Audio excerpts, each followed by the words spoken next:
Eridge Rocks is a Sussex Wildlife Trust nature reserve. The rocks here are generally covered in a weathered dark crust which protects the rocks from erosion. But if this crust is removed, the sandstone underneath is a light honey colour, and perhaps this is why it has the name sand rock.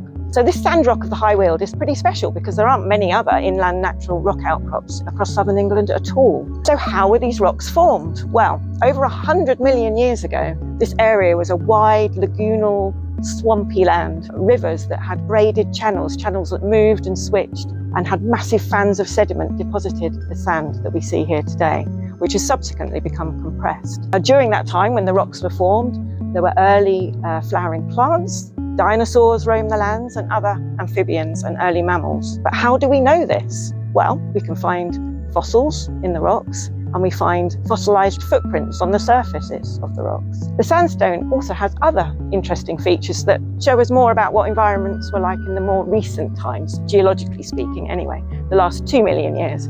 These include these deep cracks or fissures known as gulls, which you see behind me, which were probably formed when the more solid rocks tilted into the valleys where there would have been frozen ground, and as it melted, these blocks were able to slide and open up into the cracks that now form the place where vegetation can colonise. The final part of the story started about 5,000 years ago when the climate was more wet and warm. That's probably when the bryophytes, the ferns, mosses, lichens and the famous filmy fern first grew on these rocks. Bryophytes are really important in alleviating some of the problems of climate change.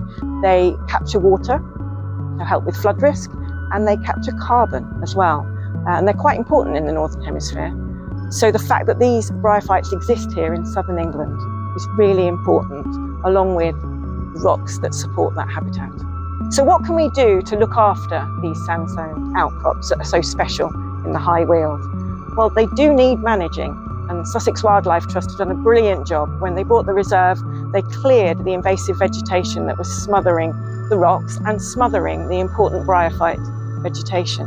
We also need to be very careful not to knock or remove the protective crust, because then the sandstone would erode much more readily. And particularly important is that we don't destroy these places. They've taken millions of years to form.